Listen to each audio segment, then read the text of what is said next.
So it's a pretty somber day. Uh, Charlie Kirk, 31, was assassinated September 10th.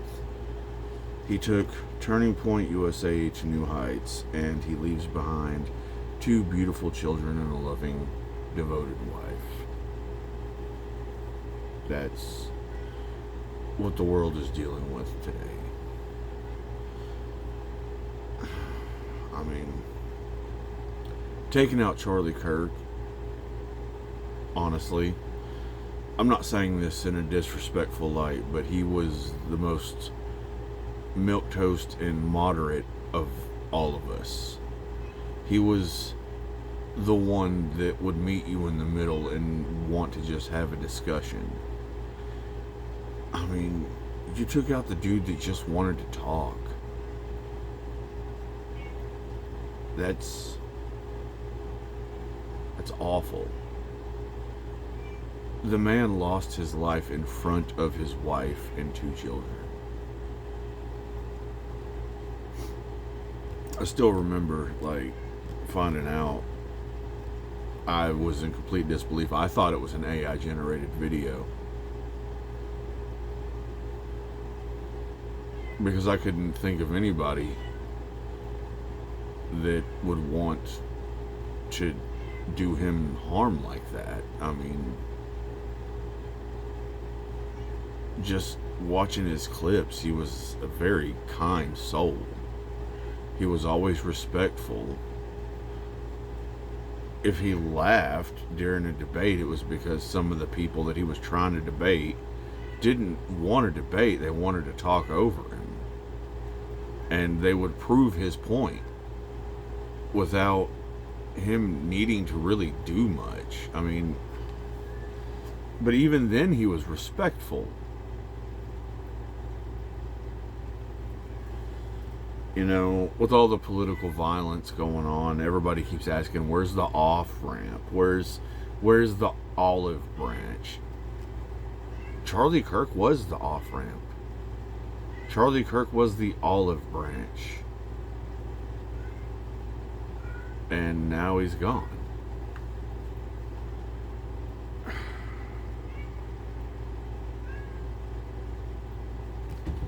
Ever since 2016, we've been, actually, ever since I can remember, ever since I was a little kid, Republicans and Democrats were always at odds with each other, and they were always so quick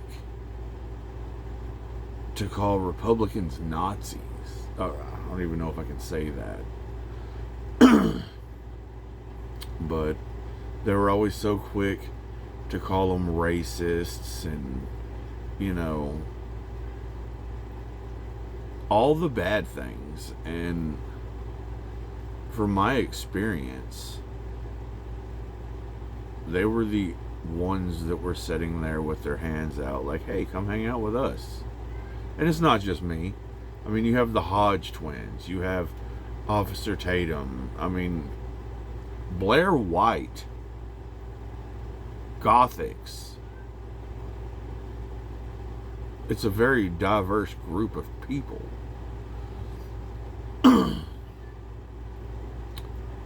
And the coward that shot Charlie Kirk shot him because of he was too scared to go down and try to defend his own beliefs. He was too scared to sit across from Charlie Kirk and have a discussion about his perception of life, because more than likely Charlie Kirk would have broke him down and showed him the error of his ways, and he didn't want his viewpoint threatened. So instead he shot him in front of his children and wife. You know,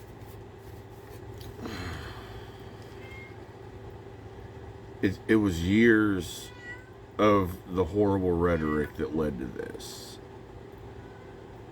And I don't know how we come back from this. I mean, I mean, I literally want to know, like, what do we do? Where do we go from here? Like, because Charlie was the one that believed to save this country, we needed open dialogue. He thought it would bring us together. And the people cheering for the death of this man is appalling and sick on so many levels. Because no matter what you believe, no one deserves to die because they don't see things the way you do. No one deserves to die because of a political belief.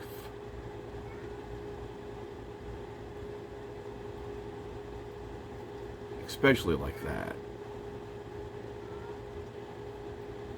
I pray for Charlie's family. I pray for his kids. I pray for all of his friends and all of the people that lost him. I pray for the people involved in the school shooting that happened earlier that day. And anyone affected by Irana Zertuska's death. Like, it's all sad. It's all awful. And the question still remains, where do we go from this nonsense, like this madness? I mean, what's the political answer? Is there one? Because I don't see a way back from this. I mean, you took out Charlie Kirk. Young men looked up to him. You know who you left them with? People like Andrew Tate. I'm not saying anything bad about Andrew at all, because I watched an interview with him earlier about all this, and he was very sensible, asking a lot of the same questions I am right now. Like, if you're gonna take out the people that want to talk and have open dialogue and discussion and try to unify the country, then where do we go? It's not a place I want to go. I try my damnedest to not be a violent person. But, I mean,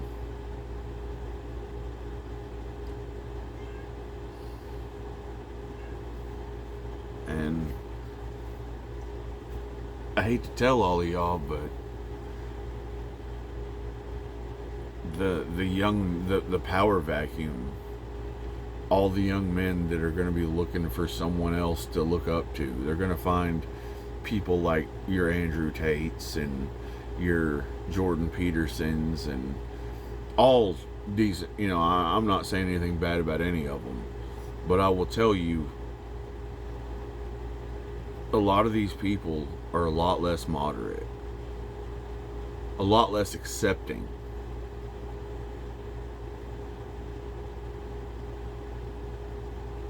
And instead of wanting open dialogue, these people are going to turn out to be soldiers.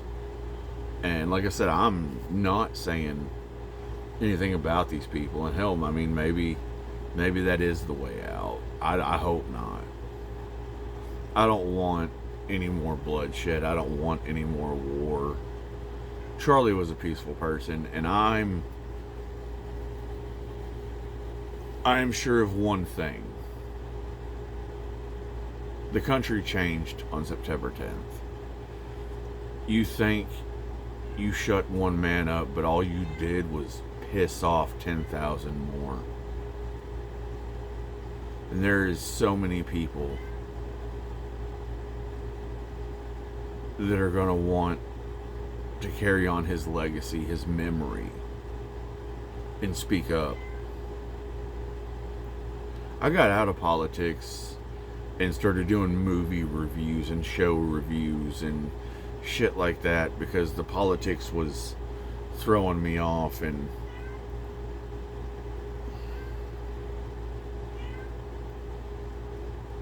I don't know. I'm not going to be silent about things anymore.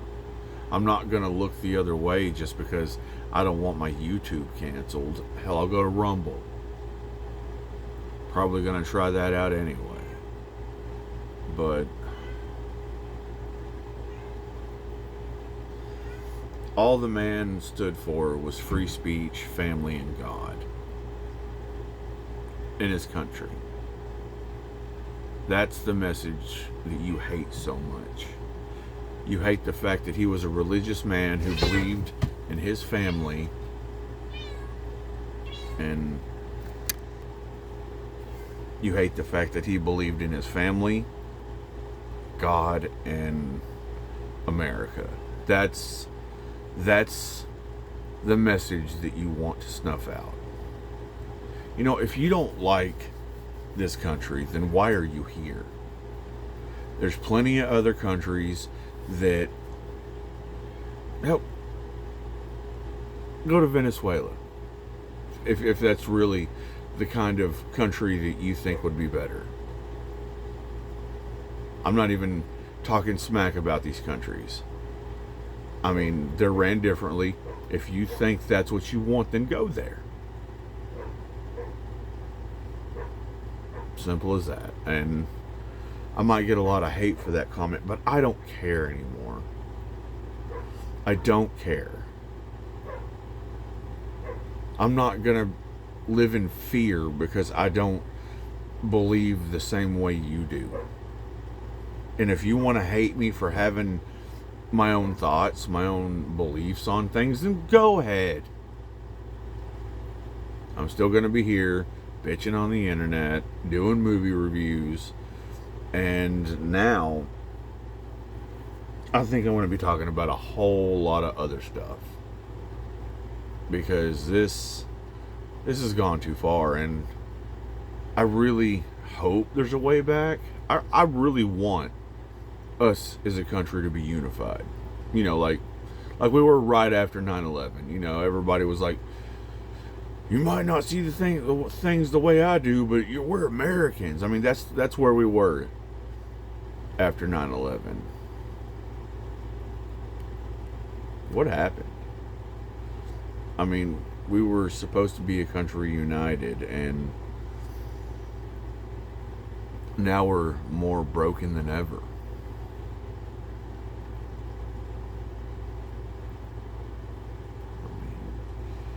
But no, I'm not gonna sit around and hide in my cave because I don't see things the way you do, and I don't care. I mean,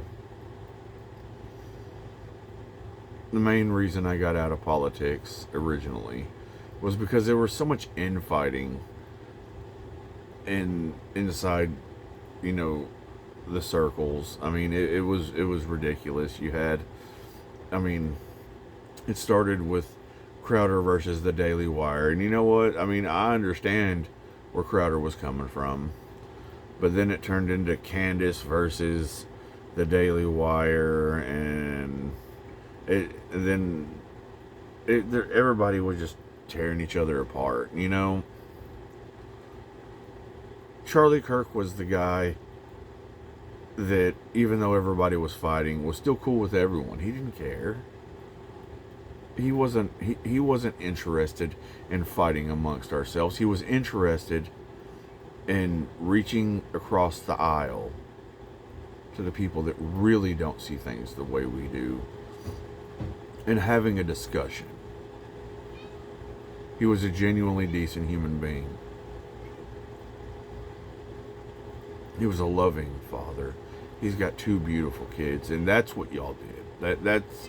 That's where your rhetoric. That's what your rhetoric led to. All the rhetoric on the left led to a man getting taken away from his family. His kids have to grow up without a dad now. His wife lost her best friend, her soulmate, the person she loved. And why? Because he hurt your feelings? Because he didn't think the same way you did?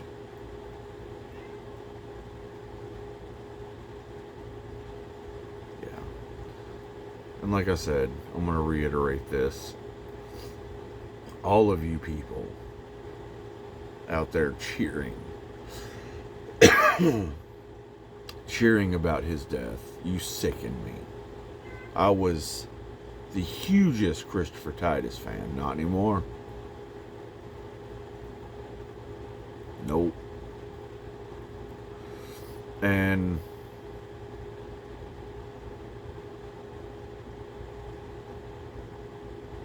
I mean, George Takei had it right. I said this in a TikTok I made. George Takei has it right. We can't fix our issues with violence, but at the same point, George, you were one of the ones calling everybody German revolutionaries. You were on the same team that was stoking this division. You were the same one running your mouth, stoking this hate and this division. So, your words were right and your words were kind, but what's that going to get us now? It's not going to bring Charlie back. I mean, all the capital punishment and all the sweet words, like all of it, none of it is going to bring that man back to his family. I am heartbroken and saddened for my country.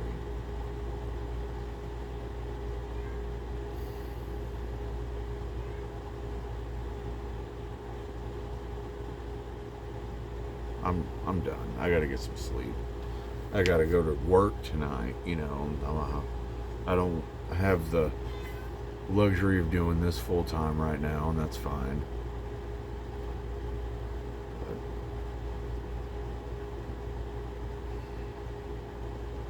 But if this does somehow make its way to Charlie's family, my heart goes out to y'all. My thoughts, my prayers, all of it.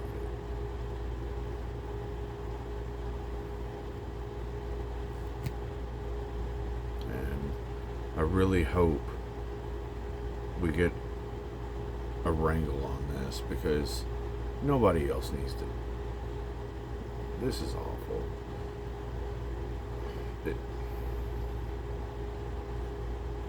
It's too much.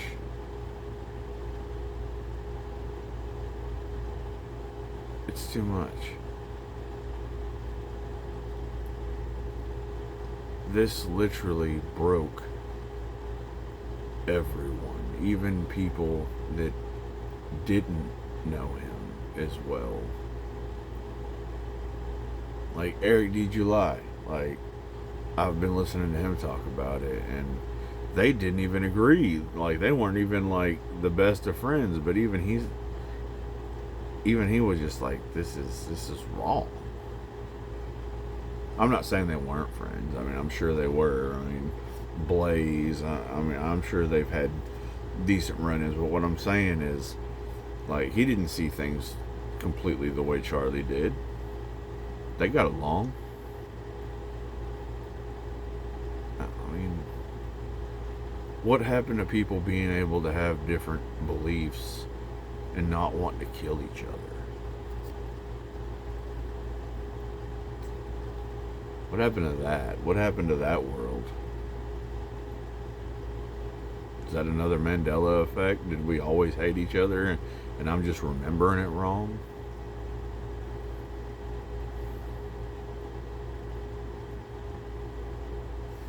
Well, I think I'm rambled on long enough. Have a good day, and hug your families. Hug your families.